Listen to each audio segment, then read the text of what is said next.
control of the Senate or preserve the Republican majority. Republican Senator Cory Gardner is embracing his allegiance to President Trump and Majority Leader Mitch McConnell, making the case that he's in a position to deliver for Colorado. If Coloradans deliver him back to the private sector for the first time in 15 years, that will complete a purge of Republicans out of high office in Colorado. Democrats turned to a man who wanted to be president, but Democratic primary voters did not share that desire. So former Governor John Hickenlooper is back, running for the Senate, a job he said he didn't want and wouldn't be good at. Two men Coloradans know well, with clear disagreements on health care, the economy, immigration, the Supreme Court, and how to handle the pandemic. Now all that's left is for them to debate and you to decide. Brought to you by 9 News in association with Colorado Politics and the Fort Collins Coloradoan, and broadcast statewide by stations in every corner of Colorado. Presented live from the campus of Colorado State University in Fort Collins. Next presents Race for the Senate. Here are your moderators, Kyle Clark and Marshall Zellinger. Good evening. Next expands to a commercial-free hour statewide this evening for this U.S. Senate debate. We are following public health guidelines as well as the guidance from our hosts here at Colorado State University. So we're holding this debate without an audience, with social distancing, and with health checks for everyone here. And that includes our candidates for U.S. Senate, Republican Senator Cory Gardner, who for the remainder of this debate we'll refer to as Mr. Gardner, and his Democratic challenger, John Hickenlooper, who we'll also refer to as Mr. Hickenlooper. The topics and questions have been selected by the journalists of 9 News, ColoradoPolitics.com, and the Coloradoan, and have not been shared in advance with anyone. The candidates will have 1 minute for answers, 30 seconds for rebuttals, with extended discussion at our discretion.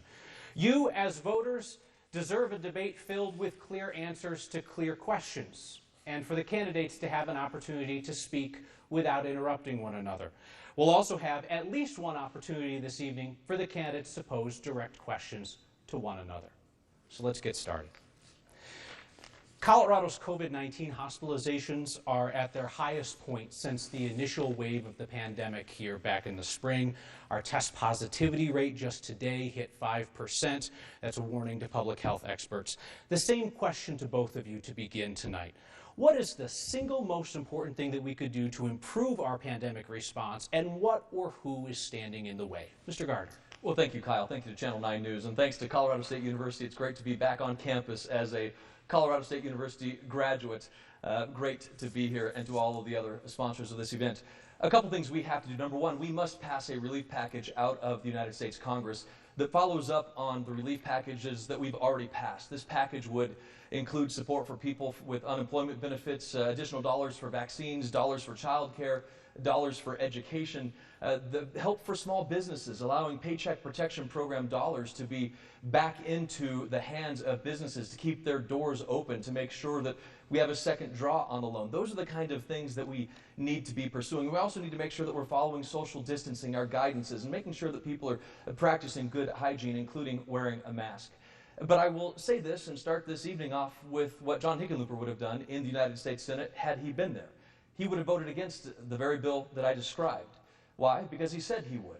A bill that would have provided unemployment relief, a bill that would have provided relief for education, for child care, new dollars for vaccine. We can't afford to have somebody who refuses to support the people of Colorado in the Senate. Mr. Gardner, thank you. Mr. Hickenlooper, as he mentioned you can have a bit of extra time for rebuttal. If we want to have a longer discussion on this, we can. I'll restate the question for our viewers. What is the single most important thing we could do to improve our pandemic response, and who or what is standing in the way? So we did see here as an introduction what I think we'll see a lot, that Cory Gardner is going to spend a fair amount of time on the attack. I think there'll be a fair amount of distortion and exaggeration. But I'll go to the question. The most important thing we can do is pass relief, make sure that relief gets passed out of the Congress. And again, Cory and I agree on this. Actually, 4 days ago, Cory was emphatic that he thought that COVID relief should take precedence and be a higher priority than making sure that we rush through this Supreme Court nomination, which is where the Senate focus seems to be. And I think the question has to be asked, if COVID relief is the most important thing, making sure that we get testing capacity and you know, the protective equipment, PPE for everyone, why, I mean, Cory could just say, I will not vote to support this thing, this projection, this Supreme Court nominee, if indeed the Relief Act doesn't get passed first. And there are 2 senators that said yesterday that they were not going to vote for it. His priority, and setting that priority clear, would be a strong point toward getting relief. We're here in northern Colorado, where the JBS meatpacking plant saw one of the largest COVID-19 outbreaks in the state. Mr. Gardner, you bragged about getting tests for JBS workers. Union leaders say that those tests never arrived. JBS also didn't test all its workers before reopening, as it has promised. Mr. Gardner, JBS is a significant donor to your campaign. Did that company properly protect its workers, and did you deliver the 5,000 tests promised? Well, thank you, Marshall, for the question. I worked very closely with the state of Colorado and Governor Polis, and in fact, if you look at the record, you will see that Governor Polis said every employee at JBS who wants a test can get a test. That's not me saying it. That's not the news saying it. That's Governor Polis saying that there were tests for employees if they wanted them.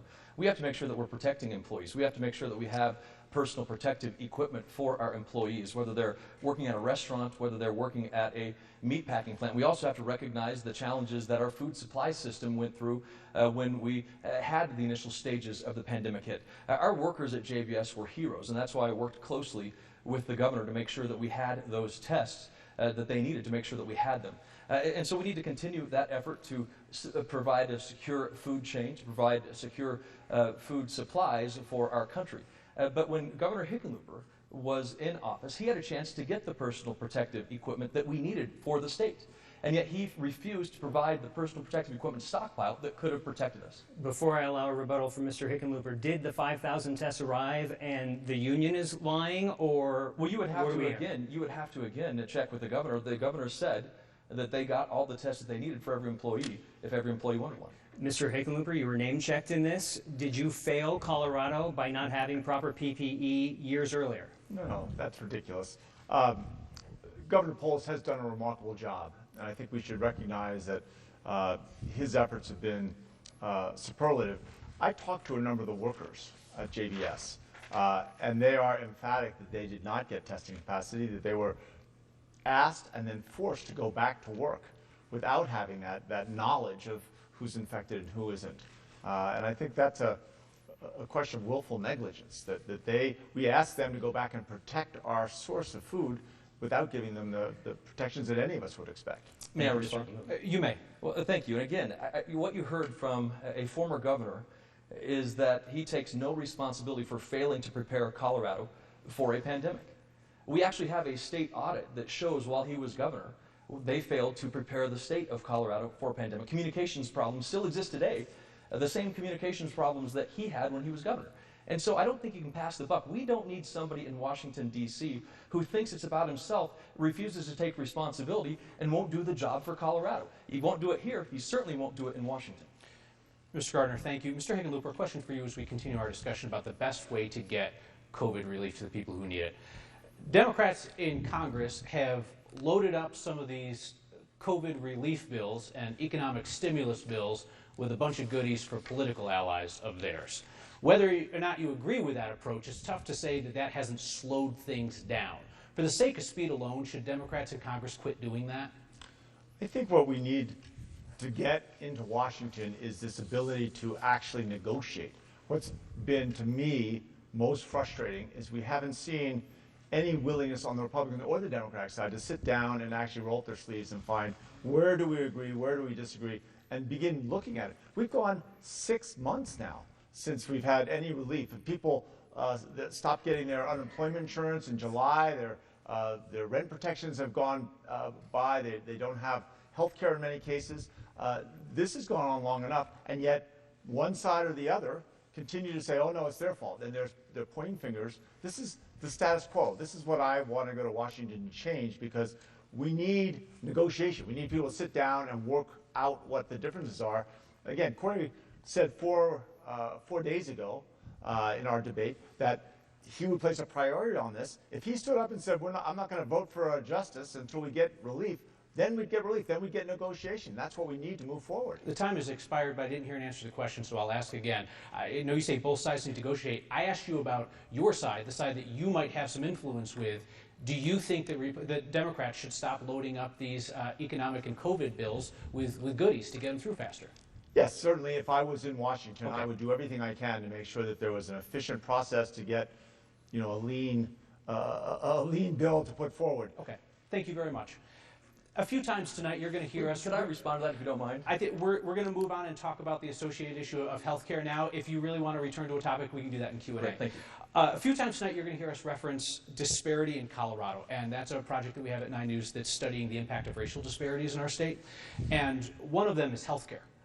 The percentage of Black and Latino Coloradans with health insurance almost doubled with the expansion of Medicaid coverage and the Affordable Care Act. Mr. Gardner, if you succeed in getting rid of the Affordable Care Act, the loss of health insurance would disproportionately fall on Black and Latino Coloradans at the same time that the pandemic is disproportionately affecting those communities. Has that situation given you any pause about trying to repeal the ACA? Well, thank you, Kyle. I don't think this has to be a zero-sum game. I don't think it's either the Affordable Care Act or nothing. In fact, Governor Hickenlooper has said that he wants to replace the Affordable Care Act with a plan that he led several years ago with Governor John Kasich. We need to make sure that we are helping people, minority, African American, Black populations, Hispanic populations in this state and across this country. Under my plan, we will focus on a patient-centered care system. We will allow people to increase their quality of care by decreasing the cost of care. We will do so through reinsurance programs and risk pools. We also have to recognize the work that we have done for minority communities across Colorado by growing our economy. If you're Black families in this state, in this country, have seen their wealth on average grow by 33%. Hispanic families have seen their wealth grow by 65% as a result of the economic policies. It's not a zero-sum game. Where I'm concerned, though, with is Governor Hickenlooper's plan to replace the Affordable Care Act, which would lead to a government-run program that would take 176 million Americans' insurance policies away from their workplace. That's his plan. That's irresponsible to destroy over 170 million Americans' insurance. Thank you, Mr. Gardner. Mr. Hickenlooper, he described this plan that you're interested in with former Governor Kasich. This is something that's come up in a number of your discussions. So 30 seconds now for you to tell us, what is that plan? Are you still pursuing it? And what would it mean to Coloradans? So I only get 30 seconds because you don't want me to design or to talk to This is your rebuttal, and he is describing your plan, and I'm giving you 30 seconds to tell folks what that plan actually is. Okay. So John Kasich, the Republican governor of Ohio, who had also expanded Medicaid, we came together not to replace the Affordable Care Act. I never said that. He never said that. We were looking at ways that we could improve it, and especially focusing on ways that we could make the exchanges more cost-effective for people. Because that's one of the problems. The Affordable Care Act, the Republicans have tried to take it away. They've never allowed us to report it, to repair it or improve it. Not repair it, but improve it. And again, these attacks are threatening to dismantle it completely without us any kind of suitable replacement. Thank you, Mr. Hickenlooper. Mr. Gardner, the Affordable Care Act still exists. Some might call that pre-existing. Yet you've introduced an 8-line bill that you say will require insurance companies to cover pre-existing conditions. What part of that bill requires an insurance company to offer me coverage in the first place? Yeah, the bill itself requires coverage for people with pre-existing conditions. That's what the bill does. It's maybe only 8 lines. I'll remind you that we're here today under a First Amendment, freedom of speech, freedom of press, freedom of religion, freedom to assemble, obviously, that was 45 words long. And I think the First Amendment got it pretty doggone right. This is a guiding principle that both Democrats and Republicans actually agree to, that we will provide coverage for people with pre-existing conditions. And we will make sure that the insurance companies, that's what my bill does, provide that coverage. Now, there may be some that disagree. Let's work on it together to make sure that it's right. That's the guiding principle, just as our First Amendment is the guiding principle for freedom of speech. Let's make sure that that protection for pre-existing conditions continues.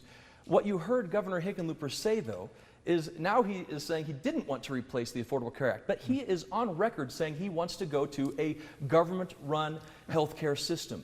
The danger of that is the destruction that it would have, the harm it would have on our rural hospitals. We're already in the bottom half of access for healthcare thanks to his failed leadership while he was governor. Mr. Gardner, I didn't hear the answer to the part of the question of which part of the bill requires insurance companies to offer it to everyone. And I'll just add that the current Affordable Care Act includes a section entitled Guaranteed Availability of Coverage. If the Affordable Care Act were to be repealed, that guarantee goes away with it. Where does that exist in your 8 lines? Marshall, the bill requires people to be covered if they have a pre-existing condition. That's what the bill does. It is a bill that provides that guidance, that principle that we will cover people with pre-existing conditions. That's the bill. Now, you may have a different interpretation. I look for every single one of the 11 bills that I've passed and signed into law. They've changed from the time they were in committee to the time they got signed into law. If people want to make this better, let's do it. But the guiding principle remains. I support and will demand and continue to demand coverage for people with pre-existing conditions. I will not, like Governor Hickenlooper, take away the insurance from 176 million Americans. I just want to put a button on this. If the ACA were to go away and this bill exists, does everyone get coverage who wants it? That's my bill. Okay. My bill requires people, pre-existing conditions you're saying? If yes, you're requiring so my bill requires people to get coverage with pre-existing conditions. If that's the question, that's the answer. Thank you, Mr. Gardner. Mr. Hickenlooper, you were the first person held in contempt by Colorado's Independent Ethics Commission, which found that you broke the law in accepting illegal gifts. You've blamed Republicans. You've misleadingly claimed that you were exonerated on dozens of allegations. And you told Marshall that journalists should be protecting you on this. Do you regret breaking the law? And perhaps more importantly, will you change your behavior if voters return you to elected office? Well, I recognize that there were 2 reporting errors, and the Ethics Commission found us in violation for those 2 occasions. The Denver Post referred to it as relatively minor and honest mistake. I can guarantee you they were inadvertent. We had a team of people that worked on this, but they obviously weren't perfect. I think we should recognize that these allegations came from a dark money Republican organization that was created 2 days before all these allegations were filed, and their sole purpose was to try and create material for attack ads. As I think everyone in Colorado has seen this summer, those attack ads were relentless. And that's bringing Washington politics to Colorado. Again, I paid the $2,800 fine. I take responsibility for that. I certainly will make sure that that never happens again. When I went, I testified for 3 hours in front of the commission and told the truth to every question they asked. Thank you, Mr. Hickenlooper. Mr. Hickenlooper, another question about honesty and ethics comes from Ernest Lunning. It's a recorded question, and he's with our partners at coloradopolitics.com. Governor, you've been endorsed by all the leading gun safety organizations who point to legislation you signed in 2013. But after signing those bills, you told Colorado sheriffs that you hadn't expected the magazine ban to be so controversial and that you only signed it because a staff member had committed you. Saying one thing publicly and then privately saying the opposite, that's something you accused Senator Gardner of doing. How are you any different? Let me be very clear. I stand by my record on gun safety. We're the first purple state to actually roll up our sleeves and pass universal background checks. To this day, Cory Gardner, Mitch McConnell don't think that universal background checks really work. They're not sure it's worth the $10. They can't, no one can get it onto the floor as long as Mitch McConnell is the majority leader of the Senate, because they just don't think it's effective enough. The bottom line is, and step back and look at this, Cory Gardner's received almost $4 million in support from the NRA and gun manufacturers. Mitch McConnell's received even more. I mean, this is big money at play in politics, I think. And Cory Gardner's received more corporate PAC money, $5.7 million, than any elected official in Colorado history. And suddenly the corporations get these massive tax breaks. Thank you, Mr. Hickenlooper. If I could respond. Let's jump in, but if we could target the question to what Coloradans know, okay? Coloradans know what our gun rights or gun control landscape looks like. So perhaps you could explain, Mr. Gardner, what gun control laws we have in Colorado that you don't think apply or should be passed nationwide. He talked about universal background checks, but we've got a lot of other things. Could you compare what we have here to what you'd like to see nationwide? Well, look, I also want to reply to the governor's attacks, because he has attacked quite frequently in this debate, and we haven't always had a chance. I haven't always had a chance to respond. Look, I support our Second Amendment, and I believe we have laws in place that need to be enforced. But I don't think that when it comes to prohibiting a sale between a father and a son, interfering at that level, that that's a good thing for our country. Now, Colorado may be handling this in a different way, but I don't think that we should infringe on those rights that our family sales. If I want to give my son the 12 gauge that I grew up learning to hunt with, I ought to be able to do that. If you look at some of the bans that the governor put in place, the experts said they had very limited effect, and he lied to the county sheriffs about that. He lied to the county sheriffs about that effort. He wants a national gun license. He wants everybody in this state to have a national federal license for that firearm, infringing on our Second Amendment rights. What he's saying here is different than what he actually wants to do in Washington. It's this two John Hickenloopers. One seems to say something here, one wants to do something there. It is not right for our state. Mr. Hickenlooper, for 30 seconds, I want to give Ernest a fair chance at an answer to his question. He asked an introspective question about yourself, saying one thing publicly, saying something else privately, and you spent your entire time telling me about Cory Gardner. The question was about you. Right. So, again, I stand by my record on gun safety. My original intention was that we should have the magazine limits would pass a year later. For a variety of reasons that moved forward rapidly. The bottom line is that we need, before the COVID, we were having one mass shooting a day. And it's long overdue that we begin looking at how do we keep guns out of the hands of dangerous people.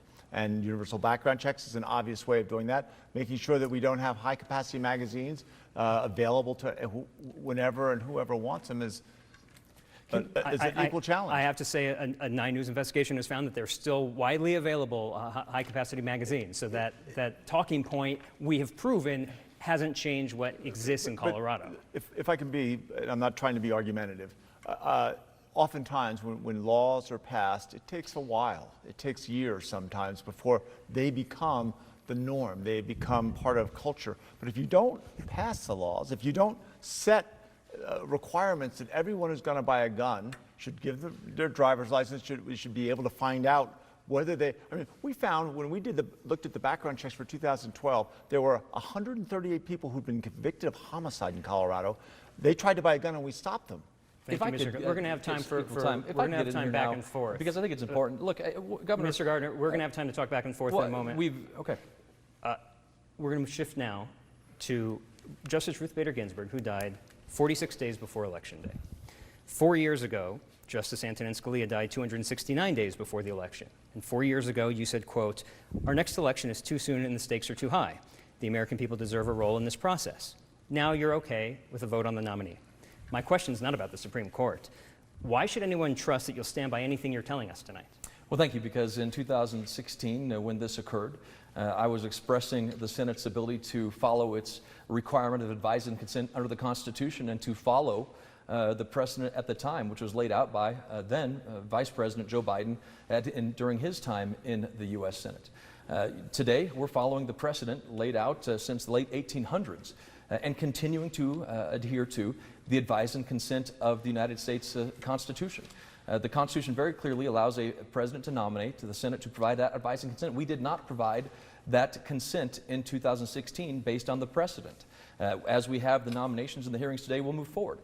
To be clear, though, the American people, the people of Colorado, certainly deserve a chance to get an answer from Joe Biden and John Hickenlooper on what they want to do to the United States Supreme Court, and it involves court packing. I asked John last week if he supported court packing. I don't know if you want to answer that tonight, John, but I would just say this: Joe Biden doesn't think the people of Colorado or this country deserve an answer on court packing. I hope that you agree Coloradans deserve an answer on whether or not you support packing the courts with additional judges. All right, Mr. Gardner, thank you very much. Mr. Hickenlooper, I do want to talk about this issue because it's something that's been in the news. Both you and Joe Biden have avoided answering whether you would support expanding the size of the Supreme Court or other measures that could be seen as either retaliation or reform based on what Republicans have done with the Supreme Court. So let's try this in a different format. Let's try these as yes, no, or I don't want to say. Do you support expanding or packing the Supreme Court if Republicans confirm Amy Coney Barrett? Yes, no, or I don't want to say. It's a hypothetical. I would support it. Let's put it this way. I don't like the idea of court packing. We're seeing it right now, right? We're seeing court packing in full fury. and it doesn't make any sense to me. I think if you get new people to Washington, you won't have to do that kind of institutional change. And that's All what right, I've been we're going to saying. go on to the next yes, no, or I don't want to say question. Do you support term limits for Supreme Court justices? Again, there are so many variables. No, I mean, I don't support term limits at this point, but who could say in the future, right? Another idea has been rotating lower court judges onto the Supreme Court for fresh blood. Yes, no, or I don't want to say. I've never heard that, so I haven't thought about it. That's fair enough. Do you support expanding the size of lower courts to reshape the judiciary? Again, I haven't seen the pros and cons. I have not Fair enough. delved into that. Another thing that's been talked about that Democrats could do in retaliation for what the Republicans are doing with the Supreme Court is creating statehood for the District of Columbia and Puerto Rico. Yes, no, don't want to weigh in? You know, I think those are different issues that have been discussed long before we got into this court But it's packing being issue. discussed in the context of a retaliatory action because of the Well, court. just for the record, long before we saw this kind of court packing, I have said that I think Washington, D.C. should be a state. So I'm on the record of that, but it has nothing to do with court packing. Understood. And Puerto Rico? Puerto Rico, I don't think I'm on the record, but I could be persuaded. I mean, again, this is it's no different or it's similar in many ways to Hawaii when we brought Hawaii into the, as part of the United States. Okay, thank you very much. Mr. Gardner, on the court, President Trump's Supreme Court nominee, Amy Coney Barrett, she's personally opposed to abortion, and she said today that Roe versus Wade is not a super precedent. It's not safe from being reversed. Last week, there were a couple of conservative justices on the court that suggested that gay marriage should also be overturned. Are you comfortable with overturning a woman's right to an abortion and gay Americans' right to marry? Both cases are settled law. I think we've heard that discussion quite at depth today, actually, about settled law and the precedent, and that precedent should be respected. But I also want to make sure that we understand here what court packing means. It is a Orwellian spin in newspeak to say that court packing is what is taking place today. Court packing for 100 years, 150 plus years in this country's history has been identified as adding judges to the lower courts or to the U.S. Supreme Court until you get enough judges on the court to rule your way. Now, John knows exactly what court packing means. He's trying to hide tonight behind the lawful filling of nominations and approval by the United States Senate. So the question is to Governor Hickenlooper, do you support adding justices to the Supreme Court more than 9, 10, or 11? That's the question he should answer, because that's the definition of court packing. Ruth Bader Ginsburg opposed it. So just as a quick follow-up then, on the principle that you just outlined, one consequence of court packing or expanding the court is that Democrats do it, then Republicans do it again, then Democrats do it again. You just get this larger and larger and larger court, which could water down the judiciary. I assume, based on what you're saying, that if you were reelected and continue to serve in the Senate, that if Democrats expand the court or pack the court, that you would adamantly oppose Republicans doing it in return. Absolutely. Look, Okay. the nine has worked for over 150 Okay. years. Thank you very much. We don't need more. It's worked for 150 years. It's too bad that Governor Hickenlooper can't admit that. Well, thank you. Mr. Gardner, this is the part you've been waiting for. You've left a question dangling out there. This is the opportunity to ask each other a question. Okay. It's a 60-second answer. It's a question from you. I just heard one. I don't know, maybe it's the same one you're about to ask, but Mr. Gardner, I'll let you ask the first question. Well, thank you for the question. Over the last several months, we have seen a great division in our country. We've seen racial injustice. We've seen racial inequality. We've seen the murder of George Floyd on television. We've seen defund police movements across the country. We've seen violence this weekend with the death of a protester. Governor Hickenlooper, you supported a fund called Chinook that included funding for Recreate 68, a radical organization that demanded violence at the 2008 convention in Denver, that supports defunding the police, that supports violence against police. Do you stand by your support today for Recreate 68? I don't know anything about Recreate 68. Chinook was a foundation where community activists trying to improve their own community had the responsibility and the opportunity to give grants out to all kinds of people, all kinds of organizations. I was not involved, haven't been involved in a grant from the Chinook Fund in 30 years. So again, the whole point of Chinook is they're trying to allow people that opportunity to make decisions that improve their own community. Mr. Hickenlooper, you can answer a question of Mr. Gardner now. So, Senator Gardner, you have talked about the meeting you convened in January, really one of the first meetings to recognize the seriousness of COVID-19. And I think there are a couple senators who actually sold stock there. But then 3 weeks later, you came back to Colorado Springs. There was a large rally with President Trump. Many thousands of people, most of them without masks and shoulder to shoulder, were there. And as you stood side by side with Donald Trump, you didn't warn anyone, any of the Coloradans, about the risk that they were facing by being in that rally. Why was that? Yeah, thank you, Governor Hickenlooper. Look, I held the very first briefing in the United States Senate, demanded the very first briefing in the United States Senate to make sure that we heard from Admiral Giroir, Dr. Fauci, Dr. Redfield to discuss what was happening with this novel coronavirus. I had hoped that everybody in the Senate would attend this briefing. Unfortunately, there were only about 12 people because at the very beginning of the virus, January, February, people were encouraging, like Nancy Pelosi, to go to Chinatown, to Mayor de Blasio, encouraging people to go out and eat. There were mistakes at every level of government in the very beginning days, including the experts who said, we don't know if masks are effective or not. We have to improve our response every single minute of the day. That's our local levels, our state and federal levels, and that's what I continue to focus on. I wish more people would have attended that very first hearing. A clarifying question, Mr. Gardner, because this is something that we wanted to bring up as well. At the time of that February rally, when you were shoulder to shoulder with President Trump, we now know, thanks to the journalist Bob Woodward, what the president actually thought of COVID-19 at that point, that it was tremendously serious, way worse than the flu, airborne, and so forth. Did President Trump tell you before you stood next to him in that crowd that he knew all those things? Did you have that knowledge? No, I did not, but we knew this was something that we had to deal with. We knew that we had something from China that we didn't understand. China was lying to us at the time. China was lying to the world, saying it couldn't be transmitted the way that we now know that it can. The WHO was covering up for China.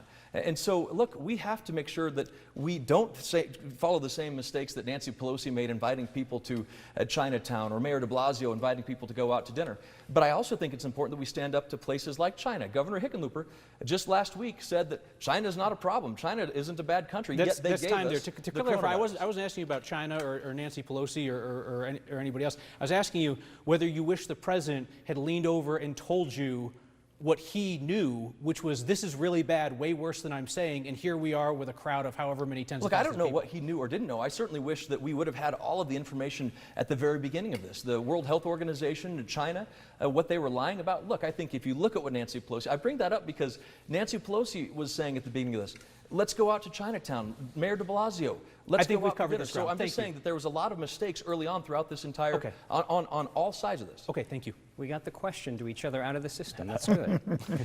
Let's return to disparity in Colorado, our project to discuss racial equality and specifically police reform. Mr. Hickenlooper, during your term as Denver mayor from 2003 to 2011, Denver City Council approved more than $6 million to settle use of force cases or deaths involving law enforcement, settlements and incidents that have continued since.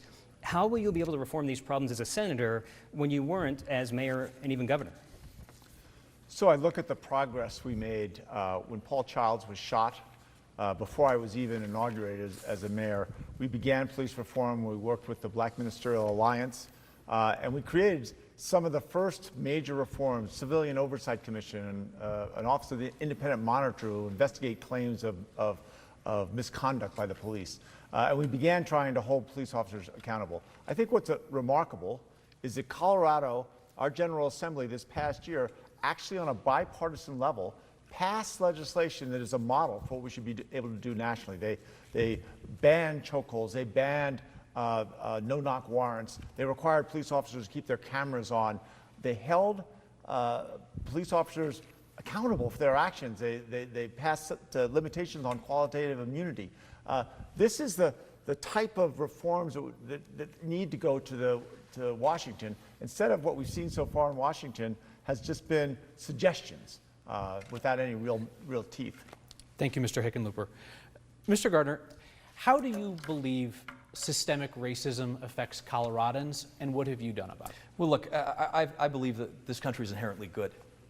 I believe that this nation is a great nation that has made mistakes, yes, that we learn from those mistakes. Yes, our souls were seared in a way perhaps that we've never seen with the murder, watching it, of George Floyd. And we must make sure that we are passing reforms like the Justice Act that John Hickenlooper has belittled here tonight. Legislation that would have provided tracking for police violence and opportunities for us to get more dollars in the hands of states to do the right thing when it comes to police reforms. We need to make sure that we pass the Justice Act. We need to make sure that we focus on things like the First Step Act, which is our bill to reform sentencing. Our efforts to provide historically black colleges and universities with mandatory funding so that we can bring more equality. But again, what you didn't hear from John Hickenlooper tonight is why he didn't step away and why he didn't condemn Recreate 68, which called for violence, which called for defunding police. Why he won't call for an investigation into what he now describes as a murder of Marvin Booker. Thank you, Mr. Gardner. Let's talk about climate change and the energy industry. And the questions come from J.C. Marmaduke, who's written on the environment and politics for our partners at the Coloradoan.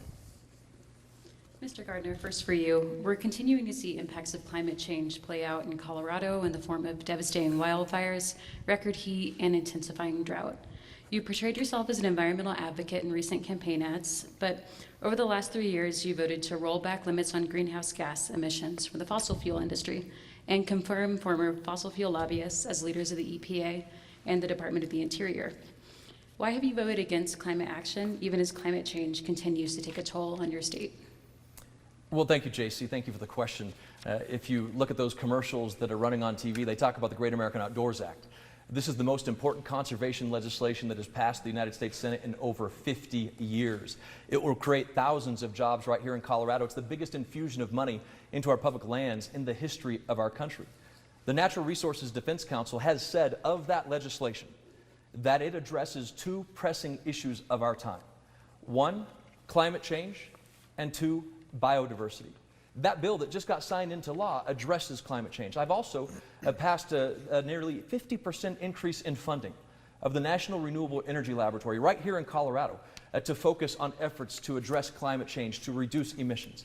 But my plan doesn't include laying off 230,000 Coloradans. That's what John's plan would do. John would destroy the livelihoods of 230,000 Colorado families because he wants to make their job obsolete. Just a few miles down the road from us, Weld County relies on those jobs. My hometown relies on those jobs. But John Hickenlooper, his plan is to shoot those jobs down. I didn't hear you address your specific votes that were related to the greenhouse gas emissions from power plants and your confirmations to the EPA and the Department of the Interior. Well, look, if you look at the work that we continue to do, the Great American Outdoors Act addresses climate change. If you look at the other votes, I'm sure the number of jobs that they would have cost was too high. I don't think we have to punish our economy in order to achieve reductions in pollution and to address climate change. What those rules and regulations would have done is driven up the cost of electricity in Colorado for those who can least afford it. And when it comes to appointees, I'm excited about the fact that Colorado has its Secretary of Interior from Rifle, Colorado, in place in Washington, D.C. We were just in Colorado breaking ground on an Arkansas Valley conduit. That's the kind of work that we need to continue to do, but I will not destroy the economy in pursuit of a radical, further than Green New Deal agenda. Since you were name checked there, would you like to have 30 seconds for a rebuttal? You bet I would. Just because you have one environmental bill doesn't make you an environmentalist. The NRDC endorsed me, not Cory Gardner.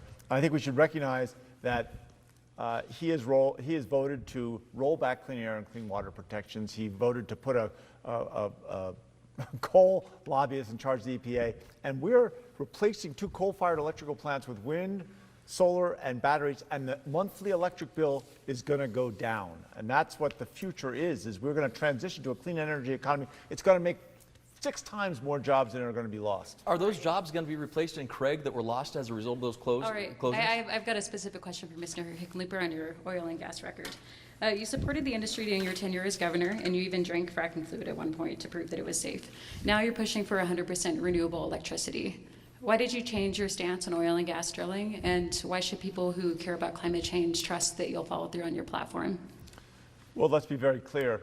I always was focusing on climate change. I got a master's in earth and environmental science in 1979. We didn't call it climate change, we called it the greenhouse effect, but we knew it had the potential to be an existential threat to all of mankind. And we're seeing those consequences now.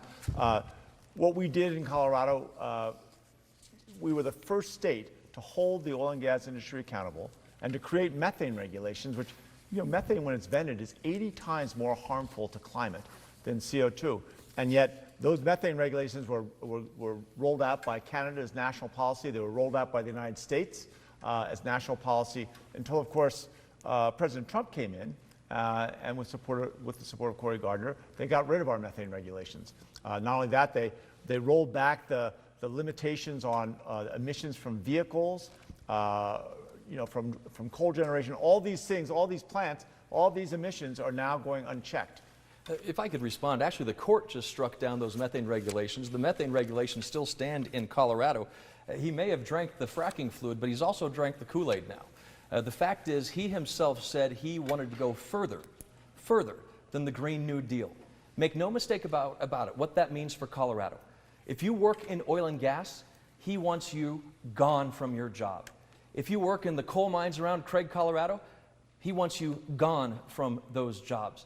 That's your record, and you've said it. You're running TV commercials about the fact that you've closed those down. Mr. Gardner, thank you. 30 seconds for you to respond, and we'll move on. It's absolutely ridiculous. The bottom line is that we're going to create far more jobs through a new energy economy than are ever going to be lost. We are going to get to clean energy, and it is going to be less expensive. But we've got to do this in an integrated basis on a national level. So we've got to take the best practices we started here in Colorado, move them out.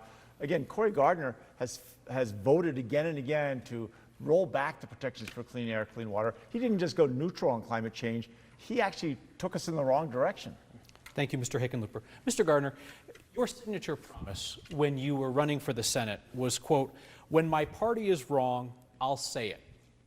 Democrats point to your unwavering loyalty to President Trump and Majority Leader Mitch McConnell and say that you broke that promise. But there's another way to look at it in which the promise holds, but that would mean that the reason why you don't defy them is because you think that they're right almost all the time. Can you explain how you view that pledge and whether you've kept it? I continue to stand up for the people of Colorado time and time again.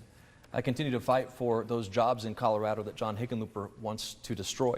I've fought against my party on immigration because I believe we need an immigration policy that works. I fought against my party on marijuana legalization because I believe states' rights matters and the state of Colorado is leading the way.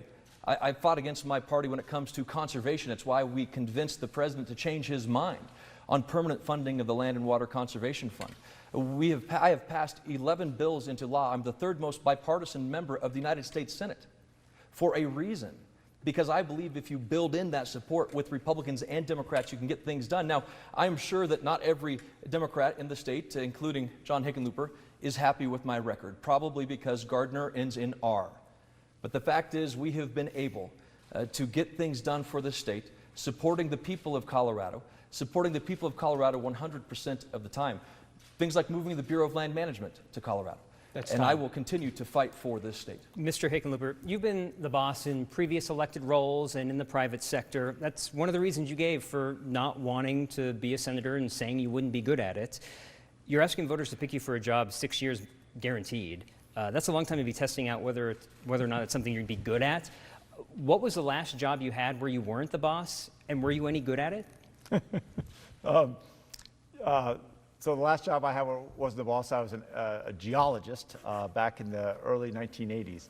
But certainly as the boss, as a small business owner, I was the optimist, I was the problem solver, but I only did that by bringing the whole team together. As a mayor, as a governor, I wasn't the person that had to dominate every conversation. Our success was because we attracted people that knew how to get things done, and that's really the problem in Washington. You hear all the things that Cory Gardner says, it sounds like everything in Washington's fine. They've got all these bills, but nothing's changing. Nothing's really happening that is going to change our lives, is going to address climate change. Look at the pre-existing conditions. His bill, 5 independent fact checkers say that in his precious bill, there is no protections for people with pre-existing conditions. If you remember one thing tonight, that lie is not just a lie to me or to the viewers, it's a lie to 2.4 million Coloradans who already have pre-existing medical conditions. Mr. Hickenlooper, it was another introspective question, and I heard a lot about Cory Gardner, but you said you were a geologist. The second half of the question was, were you any good at it? Yeah, I think, well, to be very blunt, I was a good geologist, but I was not a great geologist. And I remember to this day, I was out of work for 2 years after the industry collapsed in the mid-'80s. And I finally ended up opening one of the first brew pubs in the country. And I remember the first day when I walked into that restaurant and the electricity and having brought people together and creating a team that was really going to do something special. We were going to kind of resurrect the whole economy in lower downtown. That, I knew I was going to be 10 times better at running that restaurant than I ever was as a geologist. Thank you, Mr. Hickenlooper. After that deep dive into a LinkedIn profile, we will shift to a discussion about whether an American president will peacefully give up power after losing, the hallmark of our republic for centuries. Ernest Lunning from ColoradoPolitics.com has a question for Mr. Gardner. Senator, President Trump several times has refused to commit himself to a peaceful transfer of power after the election. And at last week's debate, Vice President Mike Pence also wouldn't say whether he will accept a peaceful transfer of power. As we saw here in Denver over the weekend, things in this country are at a boiling point. First, are you okay with the president you're endorsing being anything less than clear on this question? And second, win or lose, what concrete steps will you take to make sure there is a peaceful transfer of power at the White House? Well, thank you, Ernest. The president should be crystal clear. Every single person in this country should be crystal clear. There will be a peaceful transition of power. There's no doubt about that. Kyle said that that's the hallmark of our democracy. I think that's the exact statement that I put out. This is the hallmark of democracy, a peaceful transition. There's no doubt about it. And we will follow the Constitution. What we will do about it, we will follow the law, we will follow the Constitution. Now, Governor Hickenlooper's last question, he was asked what the last job he had where he wasn't in charge. Well, you know what, I can tell you right now, I have one of those jobs where I'm not in charge. It's the people of this country and the people of this state that are in charge of this position in the United States Senate. I work for the people of Colorado. We all work for the people of our country as elected officials to the United States Congress. And what you've heard in his answer is yet once again an example of somebody who wants to go to Washington not realizing they work for the people, that they're the boss, they're in charge. That's what matters in this election. Thank you. Now some questions about the role big tech plays in our lives and in politics. Mr. Hickenlooper, I'll start with you. You supported bringing Amazon's second headquarters to Colorado. Do America's big tech companies like Amazon, Google, and Facebook stifle competition? And do you see the need for any specific additional regulation? So we're seeing, and over the last, I think it's 8 years now or 9 years, we've seen a dramatic or a consistent, but over time, a dramatic decline in the number of new businesses started every year. And I think there's no question that it's not just big tech. There is a level of consolidations and corporate size that, based on a number of different polls, makes small businesses at a serious disadvantage. Certainly when we look at the responses from COVID and the first CARES Act, it really didn't have sufficient support for the truly small businesses. They're the backbone of America. So whether you're looking at Amazon or Google, these behemoth companies have to be much more responsible to their communities. And they've got to be able to address the issues of their size and how it squelches competition, how it inhibits entrepreneurs from starting businesses, or else they're going to have to deal with the consequences. I think we've seen in the past that we have sets of laws that demonstrate that size can be a barrier to competition and innovation. Thank you. A quick 30-second follow-up. What should social media giants do about disinformation, misinformation, and conspiracy theories online? And if they don't take action, is that a place for Congress to get involved? Well, that's one of the trickiest questions you're going to get. I mean, this country is based around the notion of free speech, that is one of our most sacred rights, and we shouldn't lightly discuss it. That being said, we've got to have some confidence in the media that where we're getting our news, that they're getting real facts. And I think we are long past the time where Facebook and these large media giants, these behemoth tech companies, they have to be responsible for whether it's truth or untruth. Mr. Gardner, tech, social media, and extremism kind of come together online. Last week, Facebook cracked down on accounts spreading the QAnon conspiracy theory, reclassifying it as a militia. You have campaigned alongside QAnon supporting congressional candidate Lauren Boebert. For those who don't know, QAnon is the conspiracy theory that President Trump will soon round up and execute Democrats for eating babies. The president himself has praised QAnon believers. If we could start with a yes or no question to kind of guide our conversation on this, do you share the FBI's view that QAnon is a domestic terror threat? Well, I don't believe in QAnon, and yes, I believe they're a threat. Yeah, no, and I've never heard anybody suggest that you do believe in it. I was just asking about the FBI. To follow up on the larger issue, then, so if you trust the FBI that it's a domestic terror threat, why would you campaign alongside somebody who's expressed support for it? Well, if you listen to Lauren Boebert, she says she did not and does not. But she did, and that's, you could just Google it. I think if she would listen to her explanation, she talks, look, I'm not here to defend Lauren Boebert for something that she did or didn't say. You can take your interpretation of what she did or didn't say. I take her at her word that she does not believe or support QAnon. That's her fact. Look, the bottom line is extremism is not something that we should accept in this country on the left or the right. And we must condemn that hate every single time that we can. There's no room for white supremacy. There's no room for discrimination in this country. We have to stop people who want to spread that kind of misinformation. But we also can't allow our big tech companies in Silicon Valley to stifle legitimate speech, whether it's on the left or the right. I've said this before. One of the concerns I have is if you have 2,000 censors in San Francisco or 2,000 censors in Washington, D.C., which is worse? We need a mechanism to hold them accountable, to find the truth and make sure that extremism doesn't play. I am worried about Governor Hickenlooper's record, though, when it comes to big companies. Like Anadarko, who actually paid for policy initiatives in his governor's office. They had a pay-to-play plan where corporations would pick offices, initiatives, and policies they paid for in his office. Thank you. That's time. That's something that has been discussed throughout the campaign. Mr. Hickenlooper, 30 seconds to respond, and we'll move on. Specifically on your actions regarding Anadarko and those positions in your office. So we had public-private partnerships like the governors before me. Governor Polis is utilizing them now. They're a way, when you have tight budgets, to provide resources to various programs. For us, it was getting books in the hands of 4-year-olds. It was making sure that we had senior efforts to make the state more hospitable for seniors. USA Today, USA Today ranked us one of the top states for seniors recently. I mean, these were efforts where we were transparent. That's time. Thank you. We haven't done great on the yes or no, but we'll try again. Some yes or no to let voters know where you stand on a few things. Next, viewers tell us they don't have enough information on Amendment B, the repeal of the Gallagher Amendment, which, if repealed, keeps residential property taxes from going down like they're supposed to. Do you support it? First to Mr. Hickenlooper. Amendment B? Yes. Yes, I do. Mr. Gardner. I don't believe in increasing taxes on residences, no. You two disagree on a lot of different things, but I'm curious whether you believe that your opponent here is a moral and ethical man.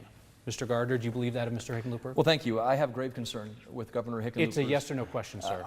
Look, I have grave concern about his contempt, how he can stand in front of us and say there are only 2 charges. We're not going to when filibuster there are the over yes or no. 91. Thank you. Mr. Hickenlooper, do you believe that Mr. Gardner is a moral and ethical man? Yes. Do you believe that President Trump is a moral and ethical man? Mr. Hickenlooper? No. Mr. Gardner? Yes, I wish he would be more specific. Thank you. In his communications to the American people. Some ballot questions here. Colorado's Proposition 115 would outlaw abortion after 22 weeks except to save the woman's life. Do you support this, Mr. Gardner? Yes, I'm pro-life. Mr. Hickenlooper? No. Coloradans are being asked to join the National Popular Vote Compact, Proposition 113. It would award our Electoral College votes to the candidate who gets the most votes nationwide. If it passes, it would not take effect this election. Do you support the National Popular Vote Compact, Mr. Hickenlooper? I'm not sure. It's a double negative, but yes. You support, yes. Mr.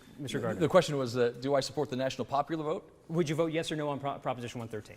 I want to keep the Electoral College because I believe Colorado's electoral vote should be cast here, so I believe is no, yes.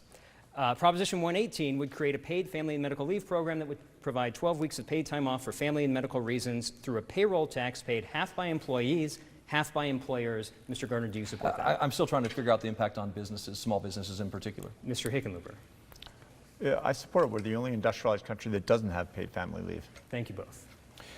It's time now for our closing statements. By a flip of a coin earlier, Mr. Gardner will go first. You both have 60 seconds. Mr. Gardner. Thank you, Kyle. Thank you to 9 News, the Coloradan, and Colorado Politics for this chance to be here today. We're in northern Colorado. This state is far more than the Front Range, I-25. It's the eastern plains and the western slope. It's a state that has been made great by early pioneers and Native Americans. It's a state that's been made great by our immigrants who have fought hard in agriculture and engineering and medical sciences. It's a state that this university has played a dramatic role in developing. We need somebody in Washington who's going to fight tooth and nail for all 4 corners of this state. Somebody who believes that I-70 doesn't end in Vail, that I-70 doesn't end in Strasburg, that we value every job, whether it's in Craig, Colorado, or Weld County and Greeley, Colorado. Those jobs matter. I've been honored to serve in the United States Senate the last 6 years as the third most bipartisan member of the U.S. Senate, passing more legislation than the entire Colorado congressional delegation combined. I'd be honored to have your support for the next 6 years as we fight corner to corner for the people of this great state. Thank you very much, Mr. Gardner. Mr. Hickenlooper, your closing statement. You have 60 seconds. Well, thank you to CSU and to 9 News for a lively debate. As I predicted, we saw an avalanche, a barrage of attacks, of lies and distortions and exaggerations. I think people see through that. And I know that people understand the stakes that are involved. Colorado has a choice. Are we going to protect health care for people with pre-existing conditions, or are we going to take it away? Are we going to tackle climate change head on and protect our environment? Or are we going to keep rolling back clean air and clean water regulations like we've been doing? Are we going to step up and give away more tax breaks to corporations and wealthy Americans, or are we going to recreate our economy in a way that actually allows more people to create their own American dream? Nothing is going to change if we don't change Washington. That's why I have to ask why I need your support and why I need your vote. Together, we can change Washington. Thank you, Mr. Hickenlooper. We do a lot of these debates. I think it's rare for us to have a stage with so many combined years of public service to Colorado. On the off chance that one of your 2 careers in public service ends this November, we extend thanks on behalf of the people of Colorado for the many years that you have served this state. Despite the cynicism that exists today, there is still good to be done in public service, and both of you have been in the arena for a long time. So thank you very much, and thank you for being here tonight. No, thank you. Thank you as well to all of the wonderful hosts at Colorado State University that were willing to bear with us through a pandemic year to put together a debate that got good information to voters and kept everybody here safe. Thank you to our partners at the Coloradan and coloradopolitics.com, along with the radio and TV partners who ensured that this debate was broadcast to every corner of Colorado. If you missed any of this debate, want to watch it again, want to share it with somebody who is undecided on this Senate race, you can find a link to the full commercial-free hour at 9news.com and on the next YouTube channel. Some voting reminders. In Colorado, you can register and vote all the way up until Election Day. Ballot drop boxes are already open. In-person voting centers start opening on Monday, October 19th. If you're voting by mail, make sure that you're getting in at least a week before Election Day on November 3rd. So Monday, October 26th should be your deadline for a mail-in ballot.